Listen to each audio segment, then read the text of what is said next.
The man, following his grandmother's instructions, dug up his grandfather's grave to uncover a hidden secret. When he saw what lay beneath, he immediately screamed. "It's strange, isn't it, how someone can leave you both empty and full at the same time?" Callum muttered, more to himself than anyone else, as he stood by the graveside. The air was thick with condolences, murmured words of sympathy, and the muffled shuffling of feet on damp grass. Callum wasn't paying attention to any of it. His mind was a whirlpool of memories, each one tinged with the warmth and wisdom of his grandmother. She had been the anchor in his life after the sudden loss of his parents. A small house, a sanctuary filled with the scent of lavender and the gentle hum of old records. And now, even she was gone. "She wanted you to have this." The voice was soft, almost hesitant, and Callum turned to find an elderly woman standing just behind him. She was dressed simply, her coat a little too big, her grey hair swept back into a bun. Her eyes, however, were striking, a piercing blue that seemed to see right through him. "I'm sorry?" Callum blinked, realizing he hadn't caught her words. The woman extended a weathered hand holding a faded envelope. "Your grandmother asked me to give this to you. She made me promise." Callum hesitated, his fingers hovering over the envelope. It looked fragile, as if the weight of whatever was written inside had worn it down over time. He finally took it, his voice low. "Thank you. I didn't catch your name?" "Martha," she replied simply, a small smile tugging at her lips before she disappeared into the thinning crowd. Back in the solitude of his small apartment, Callum sat at the kitchen table, the envelope lying before him like a ghost. The weight of the day, of the funeral, pressed heavily on his chest, but the curiosity about its contents was more overwhelming. He ran a hand through his hair, letting out a slow breath before picking up the envelope. The paper tore with a soft whisper, revealing a single sheet of cream-colored stationery. His grandmother's handwriting, familiar yet shaky in her final years, filled the page. "Callum, if you're reading this, it means I'm no longer with you. But I need you to know that my love for you hasn't ended. It never will. There's something important that you need to do, something I couldn't tell you while I was alive. You must go to your grandfather's grave. Dig beneath the surface, and you will find something that will change everything. Trust me, my boy, but remember, whatever you find, think carefully before making any decisions." Callum read the letter twice, then a third time. His brow furrowed as he set it down, the words echoing in his mind. Dig beneath the surface. The phrase felt heavier than it should, carrying an air of mystery and a hint of unease. His grandfather's grave. He hadn't been there in years. The man had died long before Callum was born, leaving behind little more than stories of a hard-working farmer with an uncanny knack for fixing anything with his hands. Why would his grandmother point him there now? For a moment, he considered ignoring it entirely. It sounded ridiculous, didn't it? Digging up a grave on a cryptic instruction from a letter? Yet, the memory of his grandmother's gentle, steady voice filled his ears, calming his doubts. Trust me, my boy. He couldn't ignore it. The next afternoon, Callum found himself standing in front of the weathered headstone at St. Margaret's Cemetery. The overcast sky matched his mood, casting long shadows across the uneven ground. He had brought a small shovel tucked awkwardly under one arm and an old jacket that smelled faintly of mothballs. Callum stood at the edge of the grave, the air colder than he remembered it being when he first arrived. The ground beneath his boots felt unyielding, almost as though it resented the intrusion he was about to make. He adjusted the shovel in his hands, its weight oddly comforting despite the tension coiled in his chest. He could still hear her voice, steady and kind, urging him forward. It didn't make the task any easier. Each swing of the shovel into the earth felt wrong, a desecration of a place meant to be untouched. Yet, with every scoop of dirt thrown aside, the curiosity tugged at him harder. What could possibly lie beneath his grandfather's grave that warranted such secrecy? The sun had dipped lower in the sky, painting the horizon with hues of orange and purple. Callum wiped the sweat from his brow, his breaths coming heavier as the soil piled up beside him. The rhythm of his digging began to lull him into a trance, his thoughts drifting to the stories his grandmother had told him about his grandfather.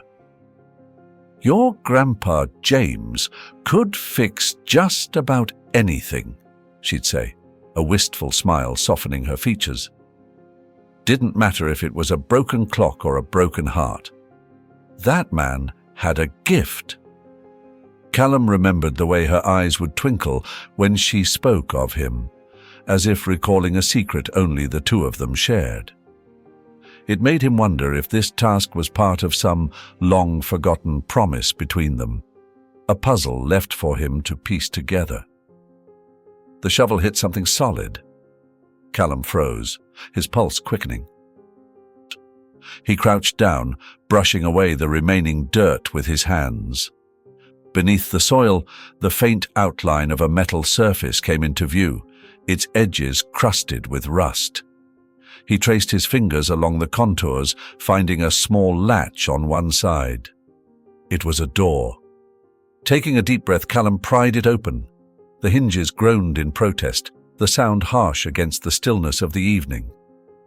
A narrow staircase descended into darkness, and a faint, earthy smell wafted upward. For a moment he hesitated. The darkness below seemed to breathe, an unspoken challenge daring him to enter. He tightened his grip on the flashlight he'd brought, flicking it on. The beam cut through the shadows, illuminating the first few steps. "You've come this far," he muttered to himself. Step by step he descended. The walls on either side were damp, the air growing cooler the deeper he went. His heartbeat echoed in his ears, each thud amplified by the confined space. When he reached the bottom, the flashlight revealed a small room carved from the earth itself. The space was simple, almost bare, save for a single wooden box resting on a pedestal in the center. Callum approached it cautiously, his footsteps muffled by the dirt floor. The box was large, its surface worn and smooth as if it had been handled many times before. He knelt beside it, running his fingers over the lid. There were no markings, no indication of what lay inside. His hands trembled as he lifted the top. The sight before him stole the breath from his lungs. Bundles of cash were stacked neatly inside, secured with yellowed bands that had begun to fray with age. Beneath them were small, carefully wrapped items that glinted faintly in the flashlight's beam. Jewelry, perhaps, or family heirlooms. His gaze fell on a folded piece of paper tucked into the corner. He reached for it, unfolding it with care. The handwriting was familiar, the same elegant script that had adorned the letter his grandmother had sent. "Callum, as I write these lines, you are just a tiny fetus that has not seen the light of day. If you've found this, you've proven your courage and your trust in me. What lies before you is more than money. It's a tool, a means to shape your life and the lives of others. But remember, its true value isn't in how it can enrich you, but in how it can bring light to the lives it touches. Think carefully. Trust your heart." Callum leaned back, his mind reeling. The weight of her words pressed against him, intertwining with the sight of the treasure before him. His first thought was practical. This could solve so many problems. The debts he had been struggling with, the lingering weight of failed ventures, this could erase it all in an instant. But then her words echoed again, soft, yet unyielding. Not for your own gain, Callum. For others. He sat there for what felt like hours, the flashlight's beam growing dimmer as the night deepened above. The temptation was undeniable, a pull as strong as the doubts that gnawed at his resolve. What if this was his chance to start fresh, to build the life he'd always dreamed of? The money sat on the table, neatly stacked, almost taunting him with its presence. Callum stared at it, his mind spinning with the possibilities. This wasn't just money, it was freedom. Freedom from the phone calls that came in the middle of the night, the letters marked "Final Notice" stuffed in his mailbox, the weight of knowing he had failed at every turn. He reached for his notebook, flipping through the pages filled with scribbled numbers and overdue balances. Each figure was like a stone tied to his chest, pulling him under, day by day. With this money, he could pay it all off. Every single penny. His grandmother's words whispered in his mind, soft but insistent. Think carefully, Callum. I am thinking carefully, he muttered aloud, as if answering her ghost. The next day, he made the calls. One by one, the debts were cleared. The voices on the other end of the line went from sharp and curt to polite and almost apologetic. By the time the last account was settled, Callum sat back in his chair. A weight he hadn't realized he'd been carrying finally lifting from his shoulders. Relief washed over him, but it didn't last long. As he looked at the money that remained, another thought began to creep in. What now? It had been years since he'd allowed himself to even dream of anything more than survival. But now, with the debts gone and the world suddenly feeling a little less hostile, his mind wandered to things he had long buried, desires that had seemed out of reach. He found himself thinking of a car, not just any car, but the sleek, powerful kind that turned heads and made you feel alive just by sitting behind the wheel. He'd dreamed about it once, years ago, before life had crushed that part of him. By mid-afternoon, Callum stood in the doorway of a gleaming car showroom. The smell of polished leather and fresh wax greeted him, along with the soft hum of light jazz playing in the background. Rows of pristine vehicles stretched before him, each one more beautiful than the last. A salesman approached, his smile practiced but warm. "Looking for anything in particular, sir?" Callum nodded, his eyes scanning the showroom. Something fast and red. The salesman chuckled knowingly. "Follow me. I've got just the thing." He led Callum to a cherry-red convertible, the kind that seemed to glisten even under the muted showroom lights. Callum ran his hand along the smooth surface, his reflection distorted by the car's curves. "This," the salesman said, gesturing proudly, "is the dream. Top-of-the-line engine, state-of-the-art interior, and, of course, a ride that'll make you feel like you own the world." Callum opened the door and slid into the driver's seat. The leather was cool against his hands, the steering wheel firm and inviting. He closed his eyes for a moment, imagining himself driving down a coastal highway, the wind in his hair, the sun on his face. For the first time in years, he felt the spark of something he hadn't known he'd lost: excitement. "I'll take it," he said, the words slipping out before he could second-guess himself. The salesman's grin widened. "Excellent choice. Let me just get the paperwork ready." As Callum walked out of the showroom to grab a quick bite before finalizing the purchase, the world outside hit him like a cold gust of wind. The showroom's polished floors and bright lights were replaced by cracked sidewalks and the muted grey of an overcast sky. He didn't notice the woman at first, not until her voice broke through his thoughts. Spare some change? She was hunched over, wrapped in layers that did little to keep out the biting chill.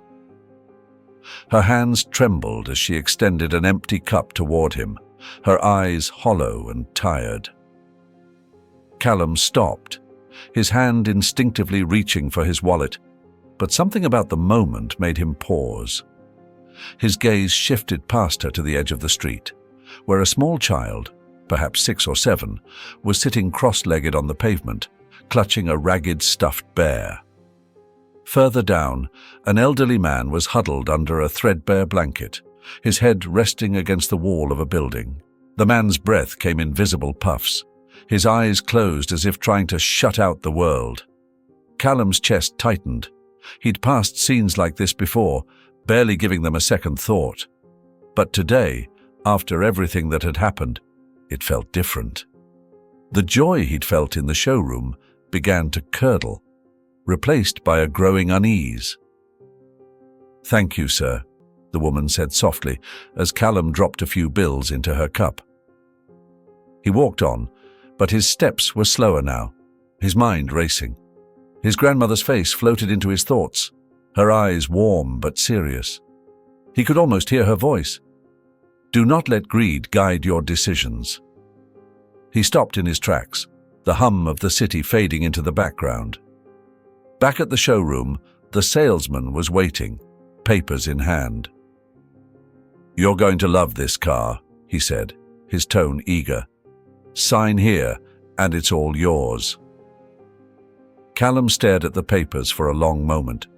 His pen hovered over the dotted line, but he couldn't bring himself to write. "Is everything okay?" the salesman asked, his smile faltering. Callum set the pen down, shaking his head. I need to think about it." The salesman frowned but nodded. "Take your time. A car like this isn't just a purchase, it's an investment in yourself." Callum forced a polite smile, but as he walked away he felt a strange sense of clarity. The excitement he'd felt earlier was gone, replaced by a quiet resolve.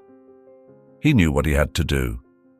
As he stepped into the cold air once more, his thoughts were no longer filled with the roar of an engine or the gleam of polished chrome. Instead, he thought of the woman with the trembling hands, the child with the ragged bear, and the old man under the blanket. Callum's grandmother had been right. This money wasn't just for him, it was meant to be something greater.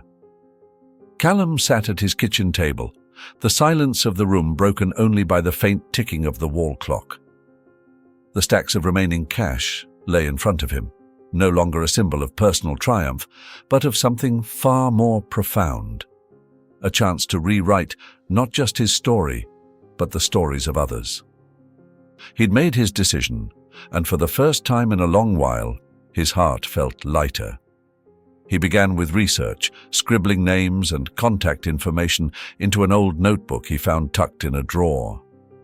Local shelters, food pantries, youth programs, organizations he'd barely noticed before suddenly seemed to leap out at him.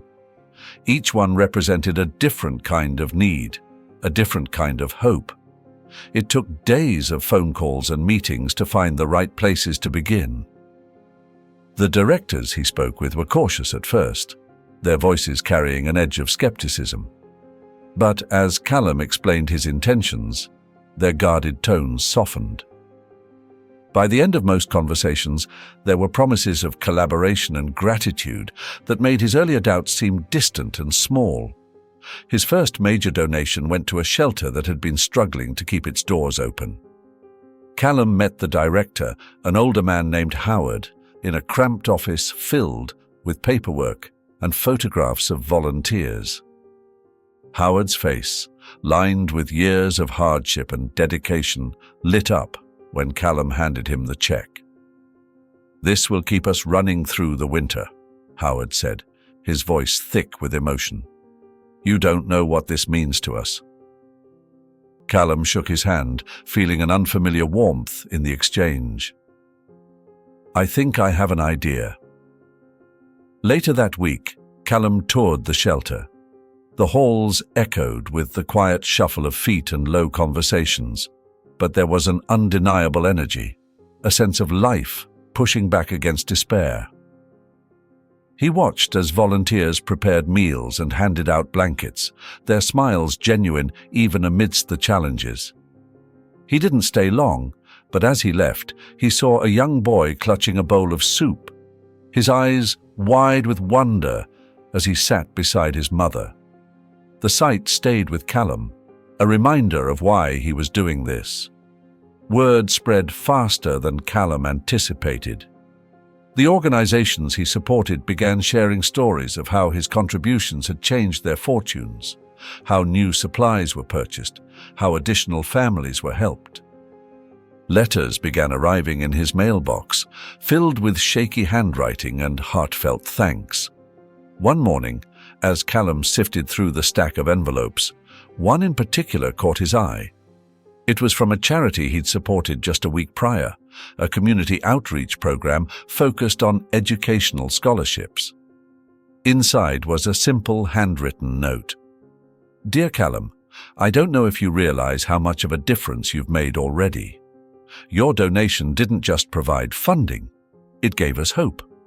Every child we can help because of you is a step toward breaking the cycle of poverty in our town. With gratitude, Victoria H." Callum read the note twice, then a third time. The name, Victoria, stuck with him. It wasn't just the eloquence of her words or the earnestness they carried, it was the sense of connection they sparked in him. He set the letter down, wondering who she was beyond her title as director. In the days that followed, Callum found himself drawn back to Victoria's words. The way she had described hope, how it was more than just money or opportunity but something almost tangible, struck a chord with him.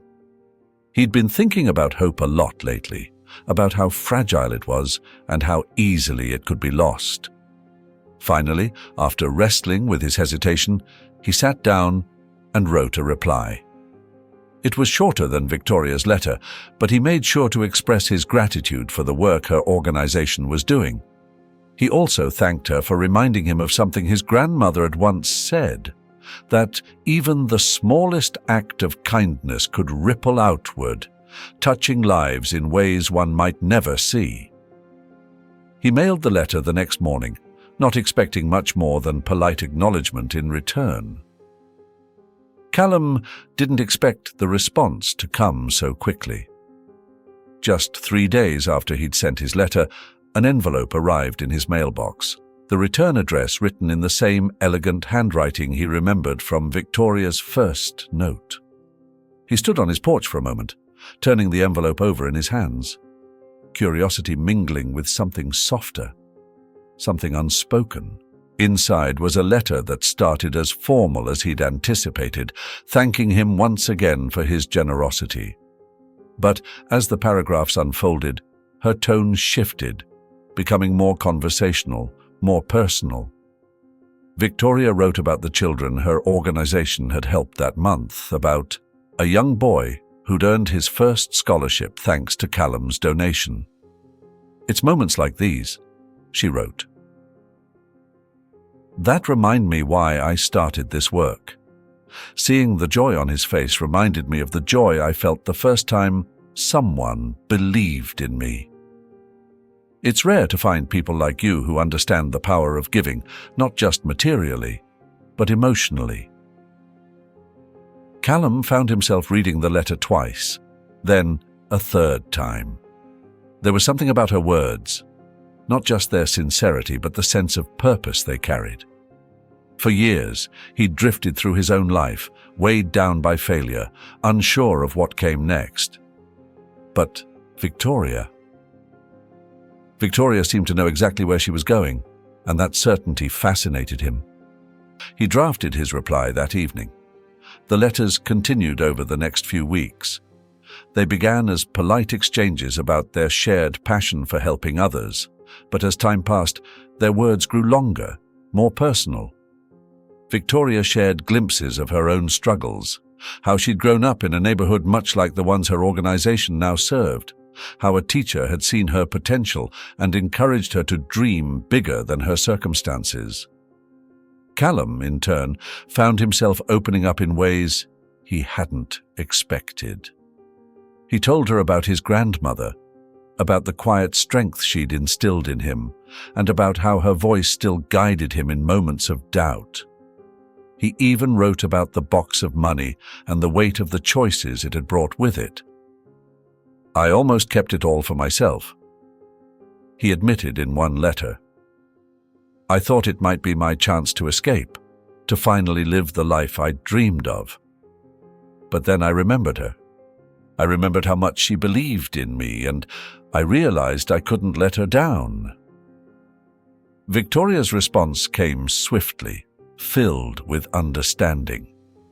"The fact that you struggled with that choice doesn't make you weak, Callum. It makes you human. What matters is the decision you ultimately made. You chose to honor her memory, and in doing so, you've changed countless lives already." The first time Victoria suggested they meet, Callum hesitated. He wasn't sure why. Perhaps it was the vulnerability he felt in sharing so much through their letters, or the fear that meeting her in person might shatter the connection they'd built. But her next letter included an invitation he couldn't ignore. "Next week we're hosting a small event at one of our new youth centers. It's not formal, just a chance for some of the families to see what we've built together. I'd love for you to come. It would mean so much to everyone here to meet the person who made it possible." Callum read the invitation several times, his nerves tangling with curiosity. Finally, he folded the letter carefully and placed it on his desk.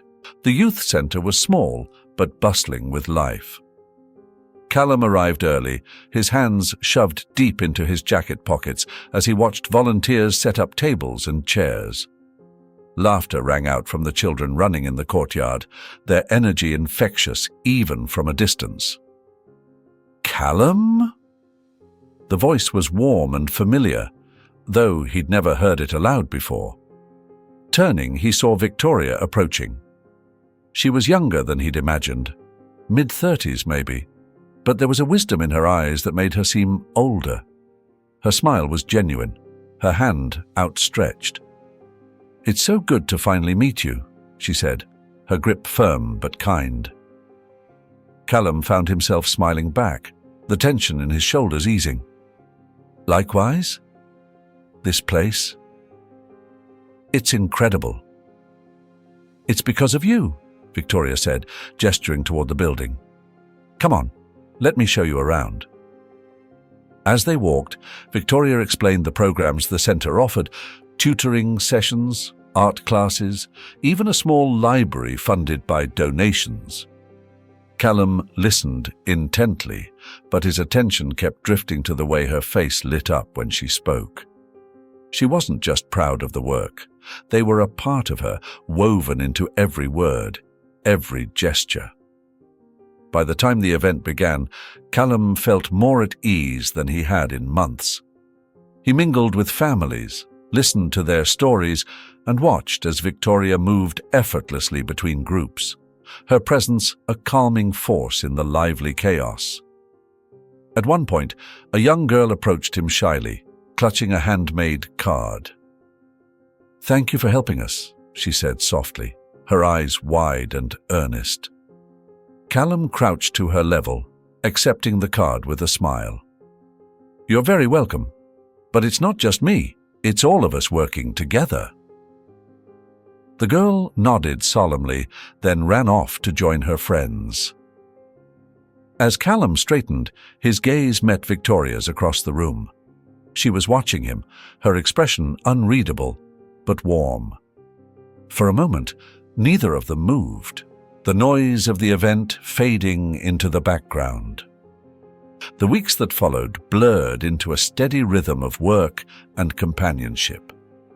Callum and Victoria spent more time together, their conversations weaving effortlessly between their shared passion for the projects they championed and the smaller, quieter details of their lives. One afternoon, As they reviewed plans for a new scholarship program, Callum found himself watching Victoria as she spoke. Her hands moved animatedly, her enthusiasm spilling over into every word. It was in those moments, when she was completely lost in her purpose, that Callum realized how deeply he admired her. But admiration wasn't the only feeling that had taken root. There was something else, something softer, that crept in when she laughed at one of his jokes, or brushed her hair behind her ear in that absent-minded way she always did. Their connection deepened during a trip to a nearby town to visit a struggling shelter. The long drive gave them hours to talk, and Callum found himself sharing stories he hadn't told anyone before, about his parents, about the loneliness that had followed their loss, about the unexpected gift his grandmother had left him. Victoria listened intently, her hand resting lightly on the armrest between them. "You've been through so much," she said softly when he finished. "And yet, here you are, turning that pain into something beautiful." Callum looked at her, his chest tightening. "I think it's easier to do that when you're not alone." For a moment, Victoria didn't respond, but her gaze held his, steady and understanding. As the months passed, their friendship evolved into something unspoken, yet undeniable. They no longer needed words to fill the spaces between them. A glance, a shared smile, or the comfortable silence that settled over late-night coffee was enough. Callum began to imagine a future, not just his own, but one that included Victoria. He pictured them working side by side, building something lasting, something that mattered. And for the first time in years, he felt a hope that didn't come with hesitation or doubt. The night he decided to tell her was unseasonably warm for early winter. They had spent the day distributing blankets and hot meals to people living on the streets, their hands red and numb from the cold, despite the gloves they wore. As they walked back to her office, Victoria shivered slightly, pulling her coat tighter around her. "Let me buy you dinner," Callum offered. Victoria glanced at him, her smile teasing. "Is that an invitation or a bribe to stop working for the night? Call it whatever gets you to say yes." She laughed, the sound light and unguarded, and nodded. "Okay, but I'm picking the place." They ended up at a small diner tucked away on a quiet street, the kind of place that smelled like coffee and grilled cheese and felt like home the moment you walked in. They sat in a corner booth, the conversation flowing as easily as it always did. But as the meal wound down, Callum felt the weight of what he wanted to say pressing against him. He watched Victoria as she stirred sugar into her coffee, the glow of the overhead light catching the auburn strands in her hair. "Victoria," he began, his voice steady despite the pounding of his heart. She looked up, her brow furrowing slightly. "What is it?" "I need to tell you something," he said, leaning forward. "You've changed my life in ways I didn't think were possible. And it's not just the work we're doing, it's you. You make me want to be better, to do better. And I don't think I've ever felt this way before, not about anyone." Victoria stared at him, her expression unreadable, and for a moment Callum feared he'd said too much. But then her lips parted, and she let out a soft breath. "Callum," she began. But he cut her off, his words spilling out in a rush. "I don't want to just be your partner in this work. I want to be your partner in everything." He reached into his coat pocket and pulled out a small velvet box. "I want to spend the rest of my life building something with you. Not just for others, but for us. Victoria, will you marry me?" The silence that followed felt endless, but then Victoria smiled, tears glistening in her eyes.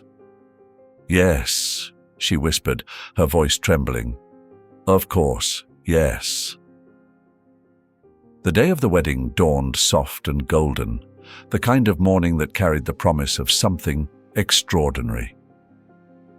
Callum stood at the center of the community garden, adjusting the cuffs of his jacket as the first guests began to arrive. The air buzzed with quiet anticipation, the rows of flowers they'd planted months ago now blooming in full, vibrant color, a fitting backdrop for the vows they were about to exchange. The ceremony was simple, just as they'd wanted it to be.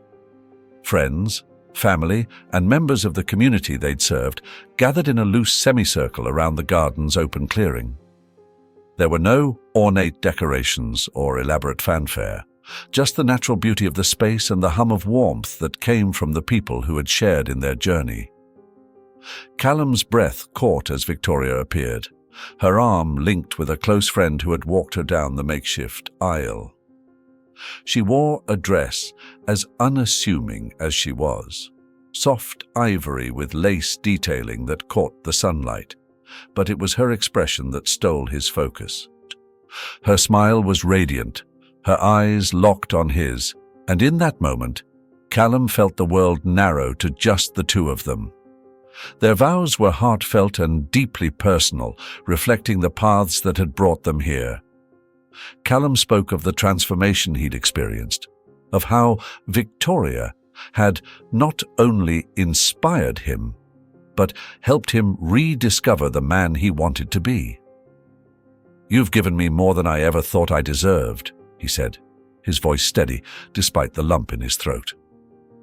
"With you, I've found not just love, but purpose. I promise to stand beside you in everything we build, everything we give, for as long as we live." Victoria's words were equally moving. She spoke of how Callum had reminded her of the power of connection, of how his kindness and determination had reignited her belief in what they could achieve together. "When I look at you," she said softly, her voice carrying over the garden, "I see not just a partner, but a home. With you, I know we can do more than dream. We can make those dreams real, for ourselves and for others." When the officiant pronounced them husband and wife, the applause was thunderous. Callum took Victoria's hands in his heart full as he kissed her, sealing their vows with the kind of quiet certainty that only came from knowing you'd found where you belonged. The reception was held right there in the garden, with long tables set up beneath strings of twinkling lights. Instead of traditional wedding gifts, guests had contributed to the emergency housing fund Callum and Victoria had established in lieu of a registry. Throughout the evening there were toasts and laughter, stories shared over plates of home-cooked food, and a sense of camaraderie that only grew as the night deepened. Victoria moved through the crowd effortlessly, her presence magnetic as she thanked their guests and listened to their stories. Callum watched her from across the table, his chest swelling with pride and love. At one point, Howard, the director of the first shelter Callum had ever supported, stood to give a toast. "Callum and Victoria," he began, raising his glass, "you've shown us all what it means to give, not just your resources but your hearts. This day isn't just about your union, it's about what that union represents. A promise to keep lifting others, even as you lift each other. Here's to a love that inspires us all." The crowd erupted in cheers, glasses clinking as Victoria leaned into Callum's side, her smile pressed against his shoulder.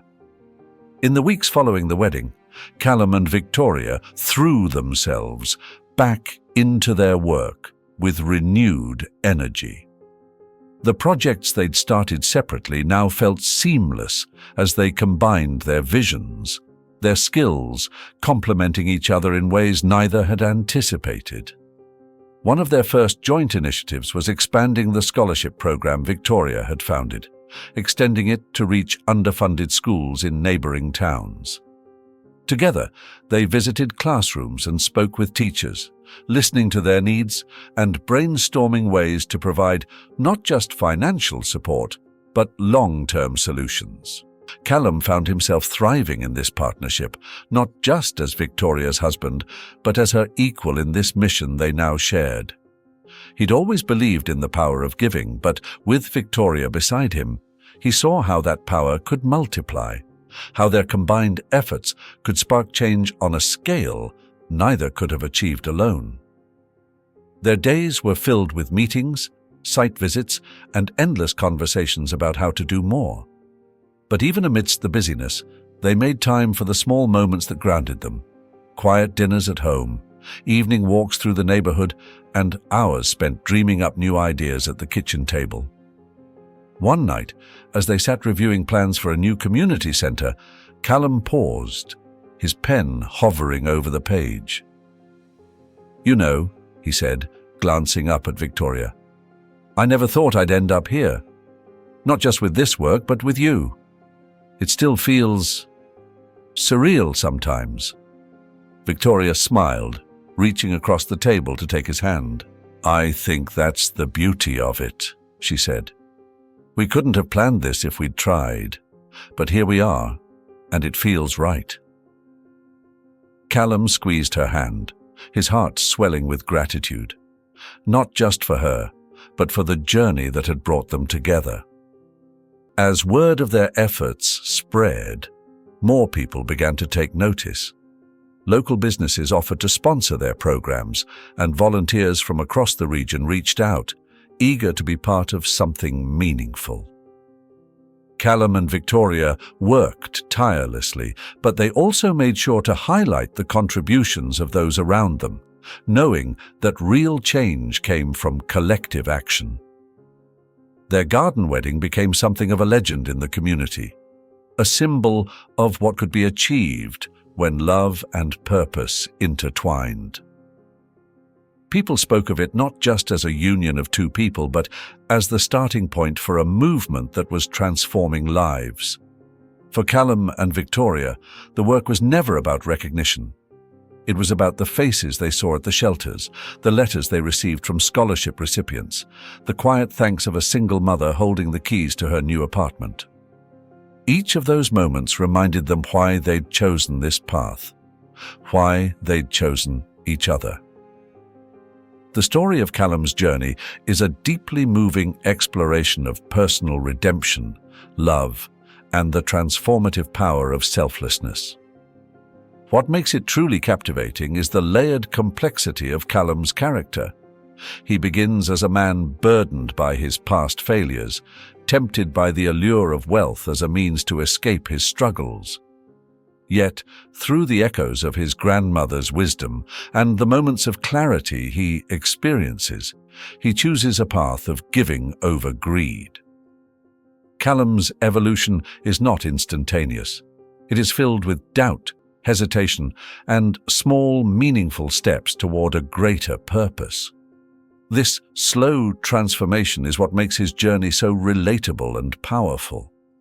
The turning point, where he decides to abandon personal indulgence for a cause larger than himself, highlights the enduring impact of compassion and moral guidance.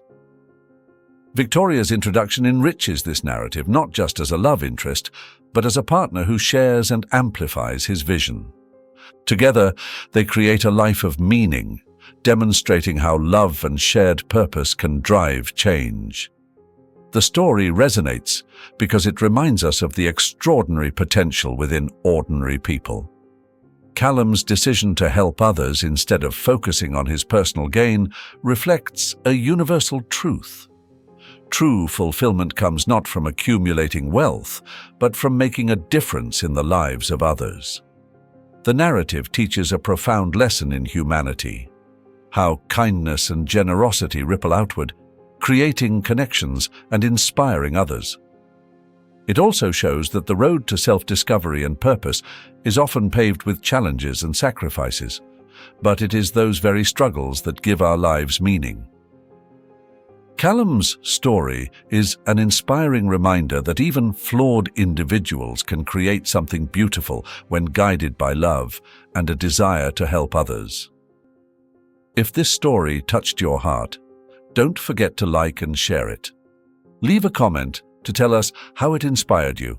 And if you haven't already, subscribe to the channel. May God bless you and be with you every step of the way.